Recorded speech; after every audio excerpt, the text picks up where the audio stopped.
So before we get to the wrapping, and there is wrapping, before we get to how that rapper allegedly pulled off a multi-billion-dollar social engineering hack, we're going to start with a different question, which is how do you pay back the billions in crypto that rapper allegedly helped steal?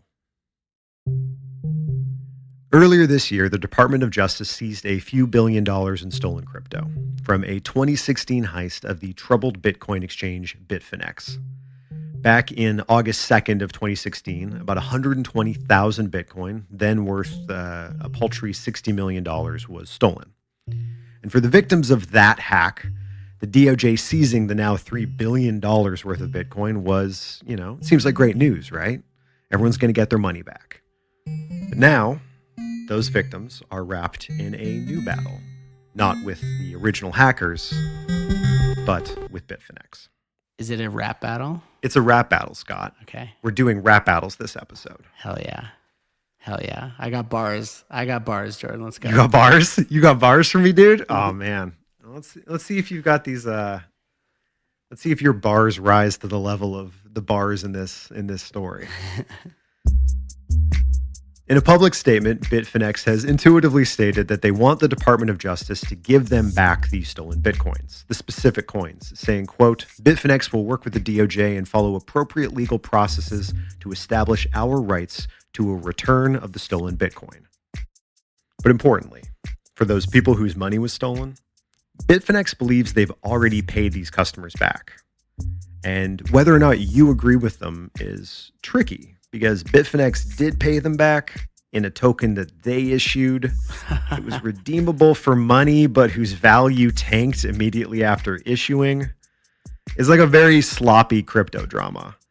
And now Bitfinex wants those coins. So I do want to talk with you a little bit about that, about what Bitfinex did in the wake of that hack and whether or not you think those victims were made whole, because it's interesting. But we're going to get to that later. Because here's the thing.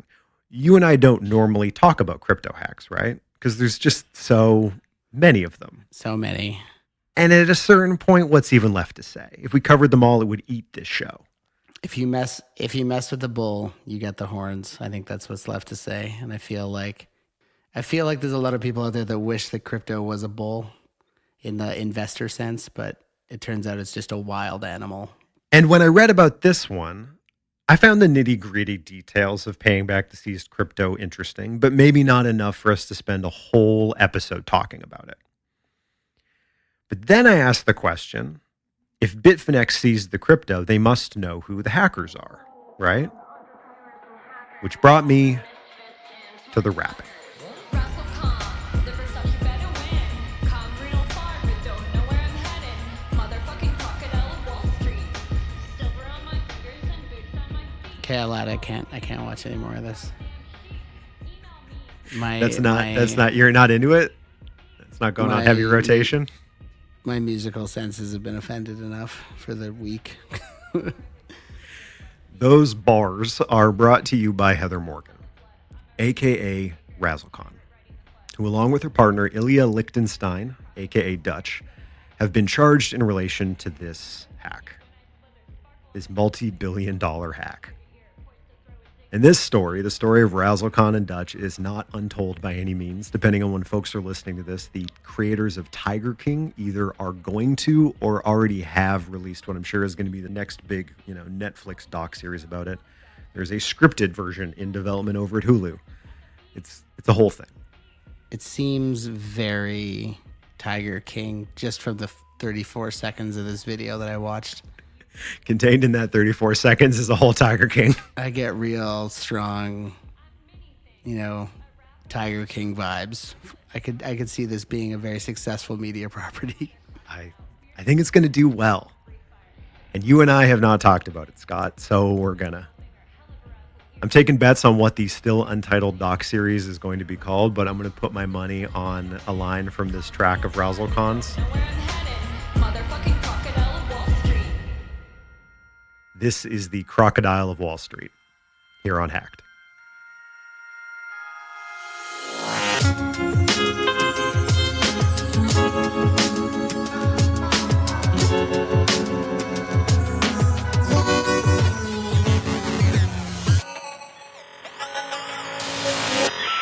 It was like one of the first lines she said, like, I'm the crocodile of Wall Street or something. And it's like, I could see crocodile of Wall Street being the line. It's pretty Or good. if they could reach for something like Razzle Dazzle because it's Razzle Khan and Dutch. But I'm not sure. But it's not really Razzle Dazzle. It's Razzle and Dutch. And it's not as cool as the crocodile of Wall Street. Crocodile Wall Street's pretty cool. I will say we're not there yet. I'm probably going to call this episode that. So I'm going to say we're not there yet, but we're getting close to needing to retire the Wolf of Wall Street naming structure. It's becoming our like generation's Watergate naming structure where everything just gets shoehorned into that framing. Yeah. I was reading an article today about the Wolf of Airbnb, Crocodile of Wall Street. Like we got to pump the brakes before this thing gets used up. Come on, everybody. Yeah. Show a little like discretion. Oh man. This one just feels very crypto. You know, It's the most crypto thing I've ever heard. we got the Crocodile of Wall Street, who's also, you know, an up and coming rap anthem singer from Misfits, Versace Bedouin. Oh, that's the name of the song. Yep. I thought that was The name of the song. Yeah, this has just got crypto all over it. Is there a, In every single direction. like, you know, the term crypto bro? What is the female version of that? Is there a female version of that? Is there a non-gendered that's actually version of really- crypto bro, or is crypto And not bro just like a at the heart crypto- non-gendered, even though it has the word bro in it? But like, can you be a female crypto bro? I'm not sure, but this has got a crypto aficionado. Yeah. A crypto. Yeah, I don't know. It's so synonymous with the crypto bro. Exactly. I think anyone can be a crypto bro. I think it's like an essence. It's a quality. It's like a steadfast sureness in the face of a line going up and down. No matter what that line's doing, you just know in your bones. Yeah. I think that's the essence of it, you know? I feel like Razzle Khan, you know, aka Huddle Gang Chief, aka I don't know, but I feel like she seems like she's got some hardcore crypto bro energy. I would agree with that. CBE, crypto bro energy, is that a thing? Should be a thing. Crypto bro energy. Yeah, CBE. She's got big CBE. Anyway, So the crypto trial of the century is set for, I believe, March 2023. We don't know what's going to happen. We don't know if they'll actually be convicted of the charges that are laid against them. So I'm going to put that over here. And though the rapping is pretty cringe, I don't think it's necessarily what's most interesting about this. What's most interesting about this is, assuming these are the people behind this, is what happens when technological prowess and social engineering prowess meet. Not in one person, but in a couple. Two people, one with each skill kind of coming together with, allegedly, pretty extraordinary results. isn't that the recipe for this podcast, Jordan? Which one of us is Razzle Khan? I don't know. You tell me. There's none that I want to be. Let's start with who and what Bitfinex is. Let's just lay the groundwork here. What is your sense of Bitcoin exchanges, Scott? Do you have a preferred one? Oh yeah. My preferred one is to stay as far away from all of them as possible and stay in real exchanges with regulations and oversight. But you know, Sure. that's a crazy concept these days. Yeah, that's no fun. Yeah, I don't even know who the big players are. I feel like I see them on F1 cars, crypto.com, FTX. Is it FTX? Yeah. FTX said that they were going to buy Coinbase, or like we're thinking about buying Coinbase, which is, you know, great. Coinbase, probably another big one. Just trying to think of the ones that are publicly traded. Coinbase is the one that comes to mind for me. There was sort of this one magical summer when crypto exchanges and legalized gambling ads hit hard where we live. If you watched any kind of live television, you were getting those in spades. They all had celebrity endorsers. It was a real fun time. It's funny enough, they're the exact same product. The Bitcoin exchanges, very broadly speaking, have one job to do, which is to keep users' cryptocurrency and cash safe and secure. They are historically not very good at this at all. The first big one was called Mt. Gox. Have you heard of it? Oh yeah, famous. You know Famous. about Mt. Gox? Yeah, he disappeared, right? The founder, and like I can't remember how many hundreds of millions of dollars, but I don't. Has he ever been seen again? I'm trying to remember if I can remember the details of this, but I'm pretty sure that that person disappeared and took all the money and left and was never seen again. So Mt. Gox took the money and ran in the old school way, which was filing bankruptcy, actually. Oh, But there is a chance you might have heard of Mt. Gox, not because of your obvious love for decentralized finance, but because of your love of Magic the Gathering. oh, I do love Magic the Gathering. For everybody listening, just so you know, big fan. Mt. Gox originally stood for Magic the Gathering Online Exchange. And it stood for that because Mt. Gox, the cryptocurrency exchange, is a repurposed website for trading Magic cards like stocks. And when they pivoted, they quite cleverly said, we already own this URL, Magic the Gathering Online Exchange, MTGOX. They didn't want to buy a new URL, so they just put kind of an implied period between MT and Gox, and Magic the Gathering Online Exchange became Mt. Gox. That is arguably the most clever part of their operation. They just couldn't handle giving up the SEO. You They know, put so much work into it, all of that earned views over the years. They just couldn't give it up. I understand. Yeah, all that brand equity. I get it. Yeah. Mt. Gox filed for bankruptcy in 2014. At the time, it had, through the countless times it was hacked since its inception, lost single-handedly 7% of all Bitcoins in existence. Wow. We could spend this entire episode talking about hacked crypto exchanges, but that would be boring. So we're just going to spend like 20 seconds just to establish a pattern here. CoinCheck was taken for $530 million in 2018. KuCoin for $280 million in 2020. Last year alone, $3.2 billion in cryptocurrency was stolen from exchanges specifically, which would make it, according to an LA Times article, 100 times more than all of the money stolen in every bank robbery in the United States added together. Yep. Great place to steal money. Great place to store your wealth. Bringing us to Bitfinex. When it was hacked, Bitfinex was actually considered to be pretty legitimate, like pretty safe. The story of its development and creation is one that's probably going to be pretty familiar to script kiddie types everywhere. It was copy and pasted code from a different exchange called Bitcoinica. So we grabbed that code, popped it somewhere else, and said, let's call it Bitfinex. That operation was then invested in and run by a multi-hyphenate plastic surgeon / electronics importer named Giancarlo Devasini. Devasini invested in Bitfinex in 2012 and basically became the boss of the operation. He is, and this is sort of just trivia, but he's also the boss. I don't know if he's creator or chief big investor, but he's the man behind something called Tether. Oh yeah. You heard of Tether? Oh yeah. As much as you can tell that I love crypto by the tone of my voice, I do stay relatively up on it, as I find it very fascinating. It's almost more fascinating if you aren't actively participating in it, because you don't have any, I'm not gonna say bias, but you don't have any reason to root for it or against. You can kind of just watch it all unfold. Exactly. As it always is. It's a very, very dynamic and well-written drama show that I watch. I think judging by the number of things that are in the development pipeline, it is also probably going to be a bunch of literally written drama shows over the next coming years. Absolutely. But I digress.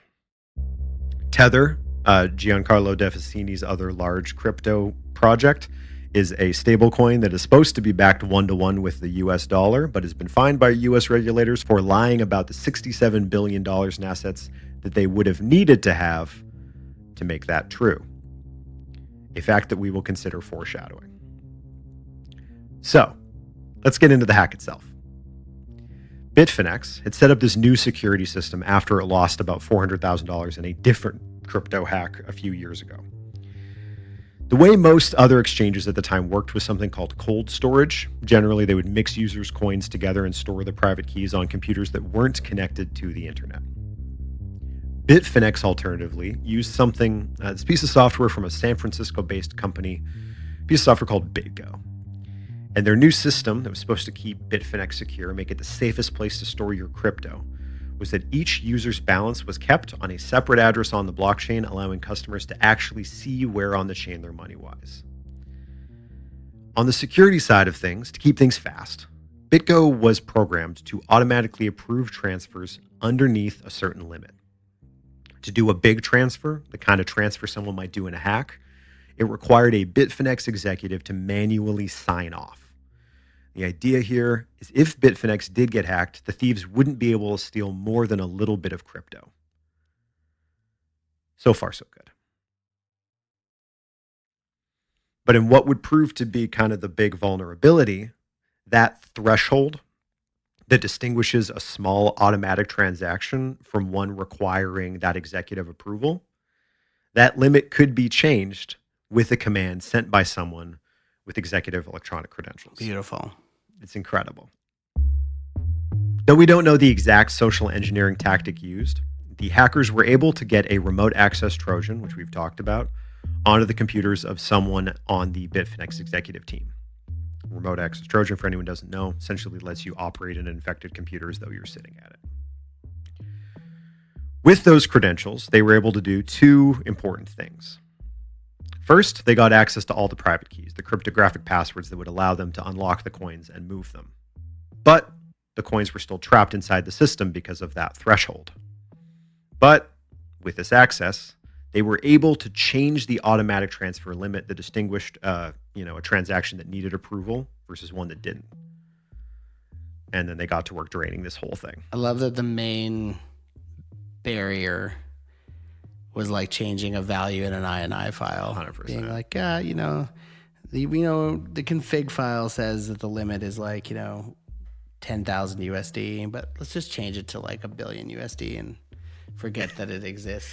Yeah, you build all of this security infrastructure, but you want it to be easy to use for your real customers who are these executives. And as long as that's the case, all of that security is only as good as the security of the individuals with easy access.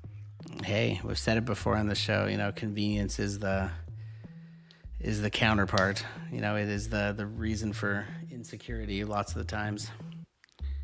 Every step you take towards convenience, you take a step away from secure. So. And at 10:26 a.m. on August 2nd, 2016, we got to see that play out at a pretty incredible scale. At that moment, the hackers cranked up the exchange's daily withdrawal limit from 2,500 Bitcoin to 1 million, which was enough to basically drain the whole site. And then, using those private keys they had, they transferred Bitfinex's Bitcoins to addresses that they controlled on the blockchain. And over the 3 hours and 51 minutes that followed, the hackers stole about 120,000 Bitcoins. Wow. More than half of the holdings in what was then one of the largest, crypto exchanges in the world. This drain only gets plugged when someone at Bitfinex, someone else, happens to check the account balances, notices that half of the company's holdings are gone, and throws an alarm. Site goes into lockdown, everything shuts down, but the hackers are already gone. If you were fleeing the scene of a hack heist thing like this, on your way out, what would you do, Scott? RM/RF, root and just delete everything. Be like, see you guys. Later. Format hard drives and move on. That's exactly what they did. The hackers erased the server's memory on their way out, wiping out pretty much any indication of who they were or where they went, leaving just sort of a big them-shaped hole where all that crypto used to be. Just to talk about that, I'm not sure what the dates were here, but today's valuation, which is quote-unquote low for what we've seen in the last 16 months. Yeah, That's sure. 120,000 Bitcoin is around 2.4 billion, 2.5 billion USD. Yeah, give or take. Which is, Yeah. that's a sizable heist. Yeah, some might say it's the single largest heist ever recorded. Like famous Hollywood heists. Like what was the heist value of Ocean's 11? I want to say it was like 140 million or something like that. It just seems so paltry now. It's like these 160 million was the planned heist value. versus 2.4 billion, and literally like you didn't have to leave your keyboard. Well, and if you sold it at the right time, which they did not, Of course. but if you had sold it at the peak, Oh my God. I've been saying 3 billion. I think right now it's at 2.4. At its peak, it was $8 billion, which I wasn't being facetious. That would literally make it the biggest recorded heist of any kind ever. Like the most money stolen in one go. Well, I'm just trying to think what companies on like the NASDAQ have a market capitalization less than $8 billion. There's got to be a few. Yeah, sure. Did you steal a Skechers? You could buy a publicly traded like massive company for less than that. Like what's GME's? Let's talk about meme stocks to go along with our meme coins. Yeah, sure. Let's get meme stock. So GameStop Corporation's market capitalization as of recording, and it's up 10% today, Sure. which is shocking, is 8.6 billion. So literally these people stole GameStop. Incredible. We know we could just spend like all day looking up company valuations that they could have like converted their Bitcoin into and bought like these massive companies that we all know. I mean, we could just spend all day doing that. And it would be a pretty fun way to spend a day. My God. I'm not going to do this, but I'm looking at some companies that are evaluated at around. They stole 1Password. They stole all of the company 1Password. They stole a Vice Media and a half. Really?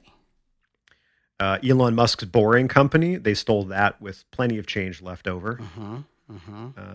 If they had liquidated it at the top of its value, Yeah. I'm just looking for ones that I recognize because there's like, I don't know what Conto is, but they're worth 5 billion, I guess. Snapchat's 16 billion. So half a They stole Snapchat. half a Snapchat. They would have overpaid. Yeah. Well, what did Elon just pay for Twitter? 45 million? 44, something like that. Oh, Falcon X. Or sorry, 45 billion. Sorry, not million. Yeah, you got a deal. Yeah, I got a great deal. The only information that Bitfinex had was the 34 character like addresses on the blockchain where the hackers sent all of that stolen money. And Bitfinex posted those addresses on Reddit for everyone in the world to see. Try and get more eyes on it. But for years, those coins just sat there. And in the years following 2016, as we have said, the value goes absolutely crazy. But the coins couldn't really go anywhere. They could just become worth more and more in value, which for the hackers, there was really nothing to be done about it. Because the trouble with stealing crypto, as with stealing money, is like, well, how do you spend it? And with real money, you can like, I don't know, open a bunch of laundromats and try and like just sort of start laundering that money type thing. But with crypto, it's visible. It's on the blockchain. Everyone can see where it goes. And now that those addresses were being very, very closely watched, there aren't many people in the world who would accept any kind of payment from those implied addresses. Not many people, but not nobody. Which brings us to Alphabay.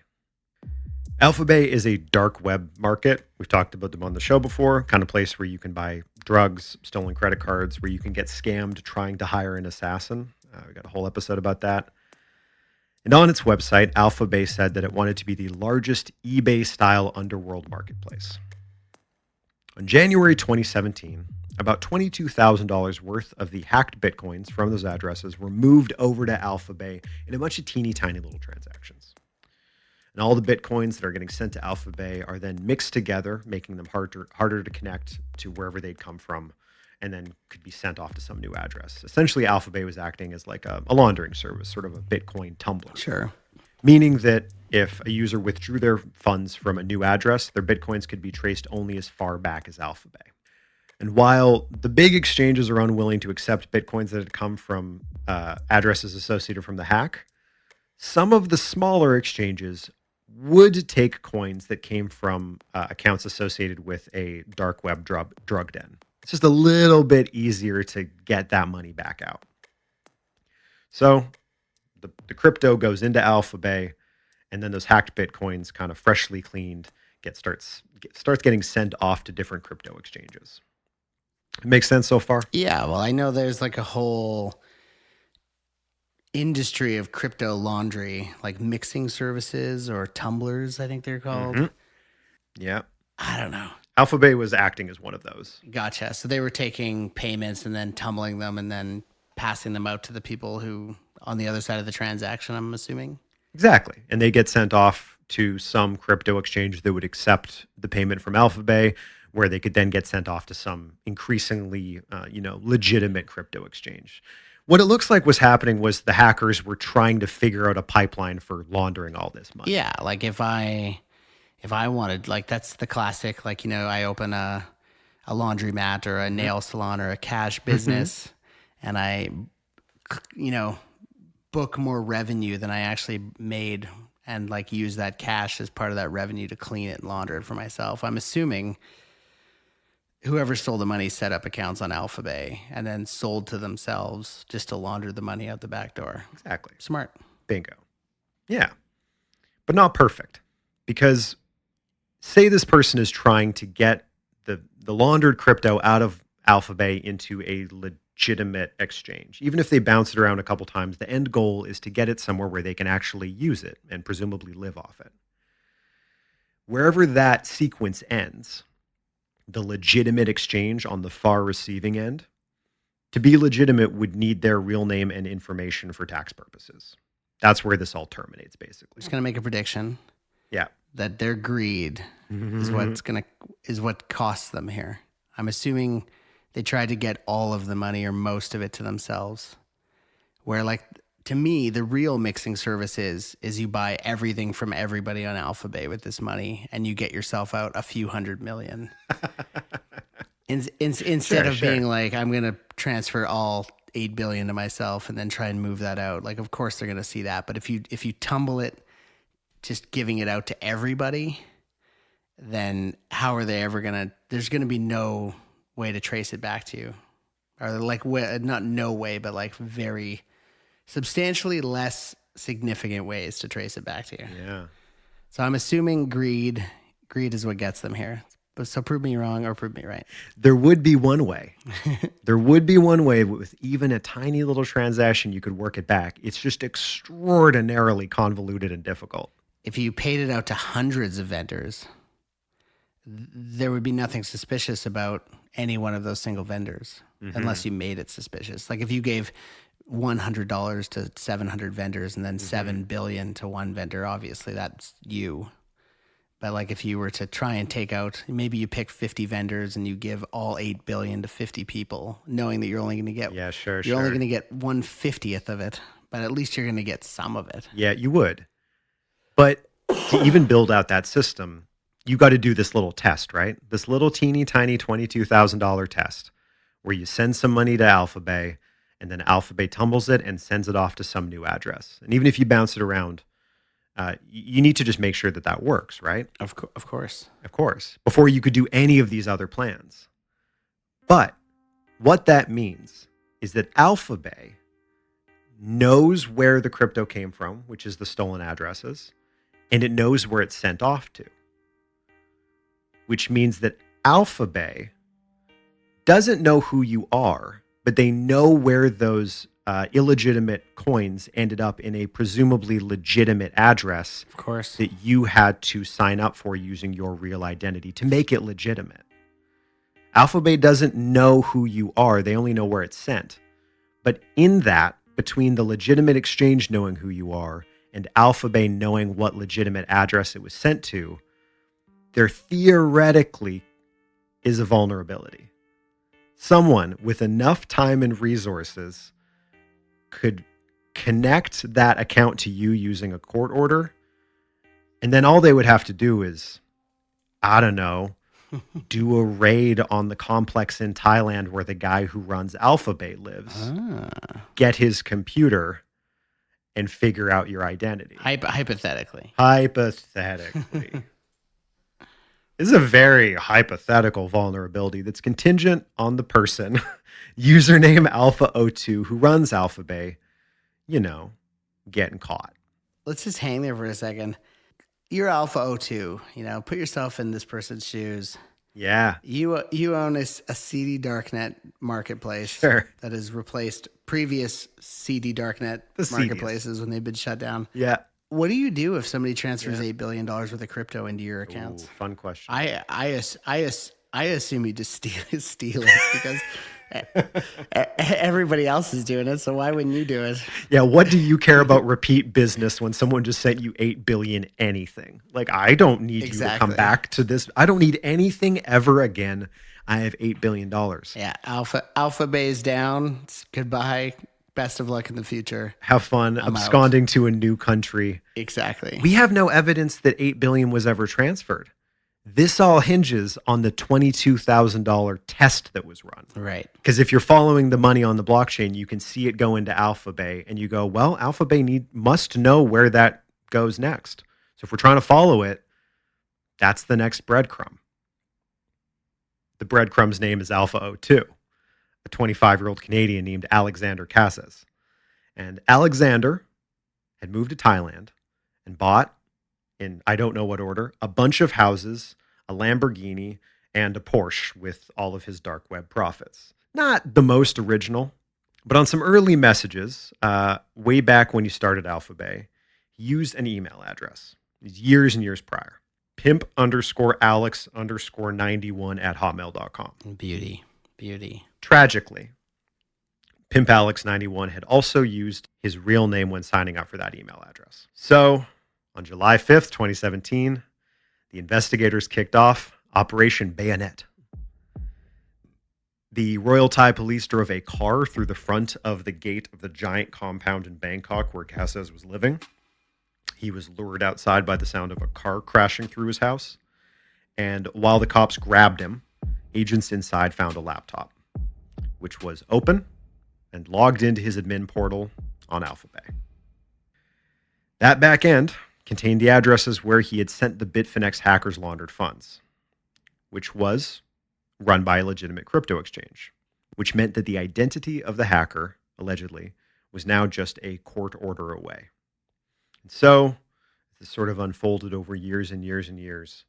On January 5th, 2022, federal agents entered the apartment at 75 Wall Street belonging to a rap mogul / entrepreneur / proclaimed social engineering expert and her ad tech turned angel investor partner, Razzle Khan and Dutch. You mean the Crocodile of Wall Street? Their story and what those agents found after the break.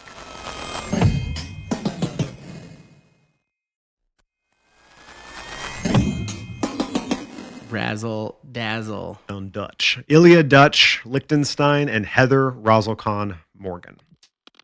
Let's get into these folks. Morgan, 31 at the time, was the founder of a small kind of little company called SalesFolk. It was a copywriting business. She was living with Liechtenstein in a $6,500 a month apartment on Wall Street, big, nice, beautiful high-rise. She wrote a column for Forbes in which her author bio read, "When she's not reverse engineering black markets to think of better ways to combat fraud and cybercrime, she enjoys rapping and designing streetwear fashion." Wow. And then there's Ilya. Born in Russia, he'd grown up in Chicago, where his parents had moved when he was a kid. I don't know if we can say he ends up in crypto, but he ends up implied in all of this story. Do you want to take a wild guess at how he made his fortune? Malware? Lateral. While he was at the University of Wisconsin, he discovered a very cool process called affiliate marketing. Oh, lovely. Yeah, which is where people buy, just a ton of ads in bulk on Facebook and Google, and they put together some incredible, iconic creative for things like diet pills and offshore gambling sites and pills to make your brain work better. That's the old way of doing it. Now the way of doing it is Old school. fabricating reviews and fabricating Yeah, content around it, and then driving those to Yeah. paid affiliate links, which is why you just essentially can't trust anything on the internet anymore, as everybody's just trying to get some Yeah. percentage of whatever you're buying. You put your coins into the Facebook ad, like, I don't know, casino machine and see if you can churn out a little bit of profit, drop shipping socks or some shit. Exactly. Liechtenstein claimed in some posts on forums over the years that he'd made $100,000 a year doing this when he was a student. He took that money And he goes on to co-found an ad tech company that obviously went pretty well because he left it right around 2016 to become a, quote, angel investor. Keen-eared listeners would note that he left that endeavor in 2016, which is right around the time some other stuff happens. Bringing us back to the arrest. On January 5th, 2022, those IRS agents burst into that apartment on 75 Wall Street. The agents are like rummaging around looking for phones and computers. Morgan and Liechtenstein said that they weren't under arrest. They wanted to leave the apartment. This was all stressing out their cat. At which point, Morgan, Razzle Khan herself, Versace Bedouin, decides to create a distraction. She says that the cat is hiding under the bed. And she sort of like gets down there, crouches down, reaches under the bed to get the cat. While she's down there, she reaches up and grabs a phone off the nightstand and starts frantically hitting the lock button.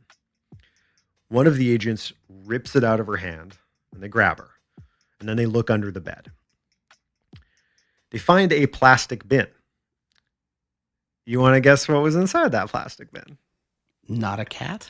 In no particular order, a Ziploc bag labeled burner phone, a red and white striped toiletries bag holding 9 more burner phones, 4 hardware wallets, little like thumb drives, Yeah. and a pocketbook with $40,000 in cash. Nice. Like her go bag? Yeah, her go bag, essentially. I don't do crimes, but I even like the idea of having a go bag. Yeah, yeah.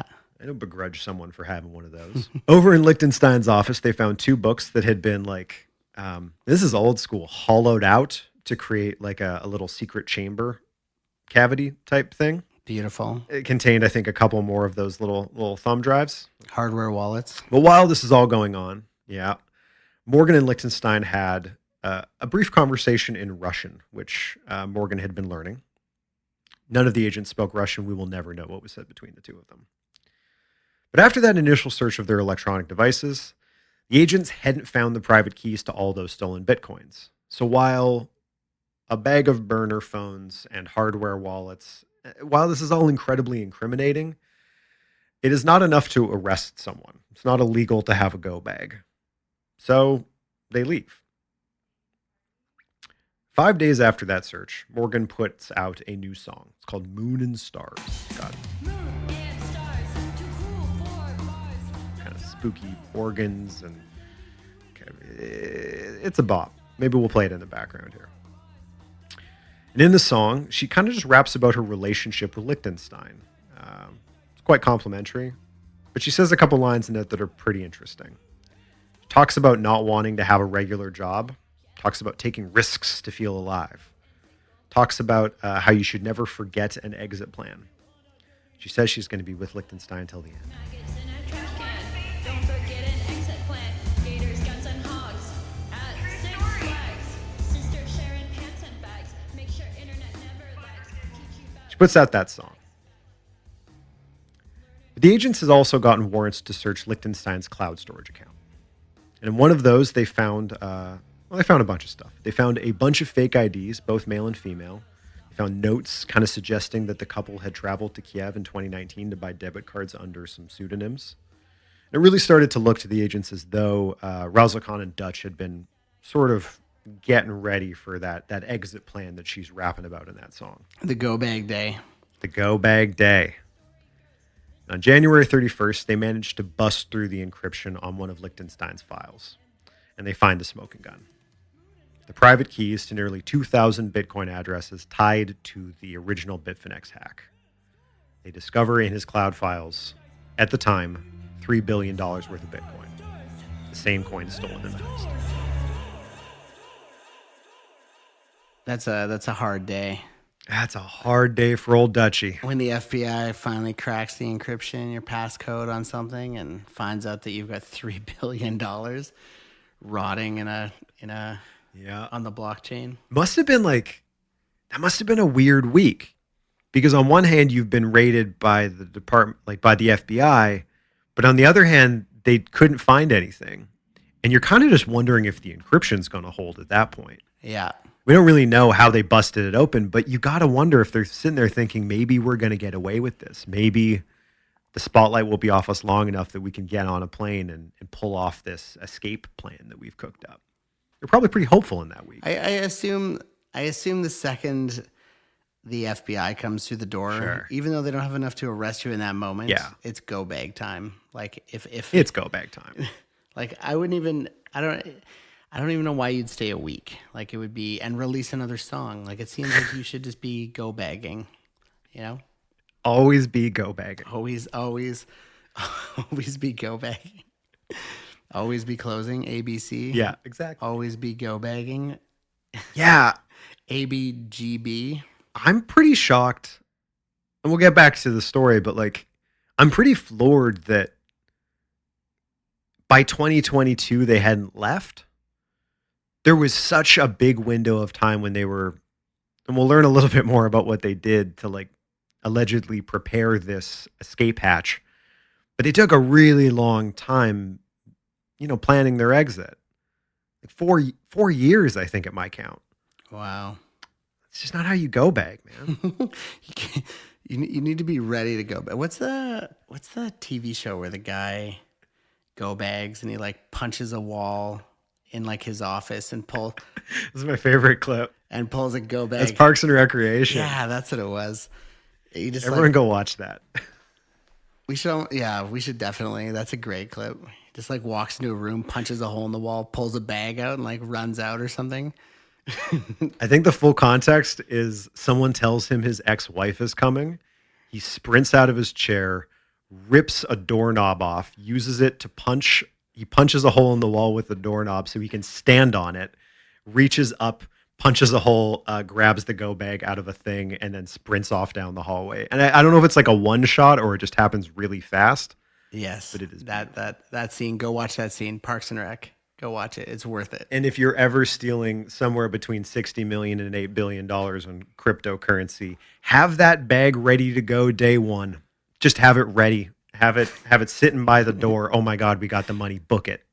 Like, just be ready. Yeah, exactly. Maybe not the same day, but within the calendar year. I get not wanting to be on a plane the day after a giant heist, but come on. 4 or 5 years, this is your dawdling. It's called a go bag, not a slow bag. Good. A week later, with the smoking gun in hand, the agents return to the couple's apartment and they arrest them. Liechtenstein and Morgan are charged with conspiracy to commit money laundering. And I found this really interesting.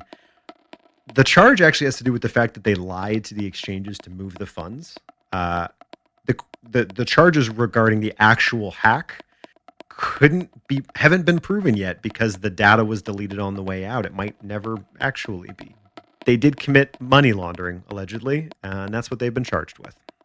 That's a pretty mild charge to take when you've stolen when you're single-handedly the largest heister in the world, and all you get it's like all the organized crime guys that get taken down for like tax evasion. I feel like this is the equivalent of that. 100%. It's like, yeah, you stole $8 billion, but like you're going to jail because you cleaned it. You lied to this imaginary Cyberbucks bank. Totally. Yeah, exactly. The arrest was national news. It was, I think, in addition to being what I think the largest heist ever, it was also the largest seizure of stolen funds. Both Liechtenstein and Morgan have pleaded not guilty. Liechtenstein held without bail, and Morgan was released on a $3 million bond. To date, a fifth of that missing Bitcoin is still unaccounted for. But as a funny little addendum, roughly $70 million worth of cryptocurrency from those accounts that had all the stolen funds was sent to something called Hydra Market, which is a Russian dark website. And while no one knows where the money went from there, this is a fun little piece of trivia about the Russian dark website Hydra. There's a type of vendor called treasure men who offer to exchange crypto for shrink-wrapped packets of rubles that they then bury in some secret location. And it's really fun to imagine little shrink-wrapped bundles of cash buried all over Russia, just waiting for Razzle Khan and Dutch to dig them up. I like that. That's go bag territory right That's there. that's the real go bag shit right there. That's what I want to hear about. We hired someone on the dark web to bury rubles in the Russian countryside, and we have the GPS coordinates. I'm like, yes, that's what I'm looking for. Well, that's like that's straight out of who's the big Colombian drug kingpin? Didn't he have money buried, and they still think there's like billions of dollars like buried in like rubber tubs all over Colombia? Like that's the move. That's the move, you know. That's the real move. Yeah. Burying your wealth in the woods is timeless. So, that brings us to today, to the much kind of less wacky set of questions that now faces the victims in all of this, the exchange, and the people whose bitcoins were actually stolen. Now that the Department of Justice has gotten back control of all these coins, what happens to them? So when this initially happened, Bitfinex was panicking because half of all the wealth on their platform had been drained out. But it's also 2016, which is like truly the wild west of all this stuff. So they start making some very strange, wild calls. They decide to just say every user on our platform lost 36% of their holdings. They sort of generalized the losses across the entire user base. So some folks probably had more hacked, some folks had less hacked. They just said everyone 36%. To make everybody whole, according to them, they decided to issue a token. They created something called the BFX token, and customers got one BFX token for every dollar that they had lost, dollars in the value of the Bitcoin at the time of the heist. The idea is you could sell the BFX token that they'd issue you for $1. One issue that customers brought up to CNBC is that when they decided to sell those tokens that were supposed to be worth $1, immediately following their issuance, their value plunged to pennies on the dollar. They probably plunged to nothing. Quote, they pegged them to $1 for BFX token, a user named Cavazos said, and they put them on the open market and the value plunged from $1 to like 20 cents. And they were, I love how he puts this, essentially allowed to FOMO everyone out of their debt. Well, the reality is to have a functional market, you need supply and demand. And when you create a random token to essentially pay off nothing, you invent a way to pay off something and claim it has a value, and then hand it out to a bunch of people who are out billions of dollars. What other thing? They're all going to sell them at the exact same time, and if there's no demand to buy them because this token is Exactly. well, I guess there's a million useless tokens, and people tend to buy those. So maybe somebody would buy it. Maybe that's why it didn't go to completely valueless. But the but yeah, it's like you see this with companies when like a new company gets acquired or something, and all of the existing staff stock options mature at the same point.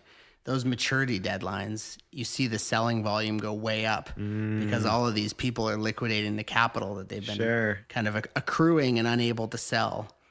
So the same thing that would happen here. Everybody's given billions of dollars in, tokens. Lots of air quoting going on my side of the phone. Yeah, a lot of air quoting. But what else are they going to do besides sell them and move them into tokens and assets that they perceive to have value, because this new token doesn't really have a basis of value besides what they've just declared it to be. So yeah. Anyway, the economics of light fraud. I obviously owe you millions of dollars personally, Scott. My many debts to you. I would like to. I don't have those dollars though. I would like to give you Jordan bucks. Okay. New currency I have made just now. And I'm writing you a check for the many millions of dollars I owe you in Jordan bucks. Yeah, I've declared that Jordan bucks are worth exactly, one Jordan buck is worth exactly $1 US right now. Precisely. And I guarantee nothing in the future. They're now, and I just gave them to you. And whatever happens from this point forward, say their value plunging immediately, is simply not my concern. Buyer beware. I have made you whole. I didn't buy these. You gave them to me after my shit was stolen. Yeah, I want to hear that. I got to hear the wrap up of this because it's going to make my stomach hurt. Yeah, no, it's all bad.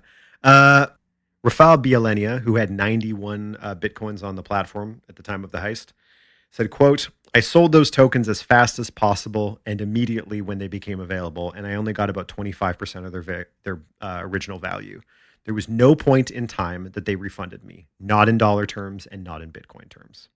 So a little bit of time passes, and for everyone that didn't sell those tokens for pennies on the dollar as fast as humanly possible, the company later gave a new token that they made called BFX, which was the chance to convert those BFX tokens into equity shares of iFinex, the corporate entity that owned Bitfinex, using a third and fourth token they also created called RRT and Leo.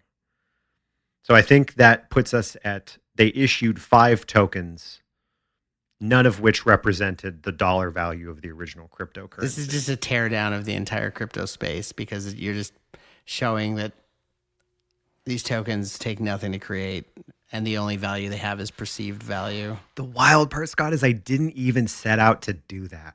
I wanted it to be a fun story about a rapping heist, but you keep bumping into and you're like, and then they did what? Then what did they do? And that was God damn it. Like you can't escape it. Bitfinex feels that customers have already been, fairly compensated for their loss. If they chose to sell those tokens before their value went back up to $1, that was their choice. They say, quote, upon receipt of the Bitcoins recovered from the 2016 security breach, Bitfinex has pledged to use 80% of the proceeds to buy back and burn the Leo tokens. I think the 5th token in this shell game they issued after all of the RRT tokens are redeemed. Essentially, Bitfinex wants the Bitcoins that were stolen in the hack back. They say they're going to give some portion of them back to customers. It is unclear at this time what that actually materially means. Oh my God. This is inevitably going to go to court. Well, like, if you're Bitfinex, how can you not want $8 billion or what is today $2.4 billion in assets given to you? Like, who doesn't want that? Mm-hmm. Who doesn't? And I do. And I'll take them.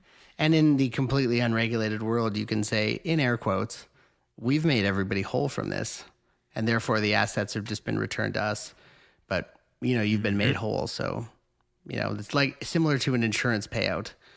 We're just going to keep this. Yeah, sure. and then you just disappear into the sun, like everybody else. We made you whole, whether it was with the token we issued that plunged to 20 cents on the dollar, the other token we issued that was convertible into stocks of a company that was just hacked for $3 billion. We think we've paid our debt. Can we just start a crypto show? I don't know if I have it in me. I don't know if I have it in me. Just like mocks crypto. We make a weekly episode that's like 25 minutes that we have to be like half drunk to record. And we just like Google CryptoCon and just like talk about the articles that pop up from the week. Half drunk sounds conservative for where I would have to be psychologically to do that. This was even tough. Like it makes me sad that the people who have the ability to control and stop all this bullshit haven't done anything. And it's like, I'm looking at you, Federal Reserve Chair. I'm looking at you, like President. I'm looking at people in power who should have been like, we have to nip this in the bud before it gets out of control because it's going to really hurt people. And now it's really hurting people. And people are still not doing anything about it. And it's shocking to me. Like the SEC's been talking about regulating it, and it's like, what's the point? Like, just, I don't know. Anyway, is what it is. Just, this is the depression sets in, crypto depression. I have more to say, but I almost want to play the music. I want to play the outro music. As you just sort of mumble your way into depression at the current state of affairs in the crypto ecosystem. I'm totally okay with that. So there is an unanswered question here. If we go back to this hack, and we can end there. It's actually how that first, way back at the start of this thing, how that first remote access Trojan, the one that kicked off the whole heist, ended up on that Bitfinex executive's computer, right? Presumably, Someone had social engineered it onto there. Sure. Fished it. Exactly. But for a sense of how that might have worked, I'm actually going to defer to Razzle Khan herself and a 2019 talk that she gave called How to Social Engineer Your Way into Anything. In a promotional flyer for the speech, she's wearing her Razzle Khan outfit and holding a big cartoon-sized wrench. I don't know what the thing with the wrenches is. Anyway, she starts the speech with some bars from that song, Versace Bedouin. It is unclear if this succeeds in warming up the crowd. She goes on to say, quote, My favorite line from this podcast, by the way, was that that clip. It is unclear as to whether this warmed up the crowd. She goes on to say, quote, I hate the term manipulating. Social engineering involves, quote, getting someone to share information or take an action that they otherwise would not. So maybe this is how whoever the hacker is got the Trojan onto the Bitfinex executive system. It got them to reveal something, inadvertently sort of show their hand a little too much. But that line is funny taken in a different context. Because on the day of the original hack, in what the LA Times called either an unfortunate coincidence or a stunning act of hubris, Razzle Khan posted a photo on Instagram. And it's a photo of her and her partner in alleged crime, Dutch, sitting on a couch. It's the day of the hack. And it says, quote, I will always love getting into trouble with this crazy guy. Thanks for listening, everybody. And thank you to our new patrons since the last episode, patreon.com/hackedpodcast. Keith Horton, thanks very much. Really appreciate your support. Ben Pike, thank you. Michael Ellert, thank you very much. Your support means the world. If you want to support the show, patreon.com/hackedpodcast. Thank you very much for listening. Thanks for making it to the end of our kind of second 1 hour episode in a row. They're getting longer. Who knows where it's going next? Thanks for listening. We'll catch you in the next one.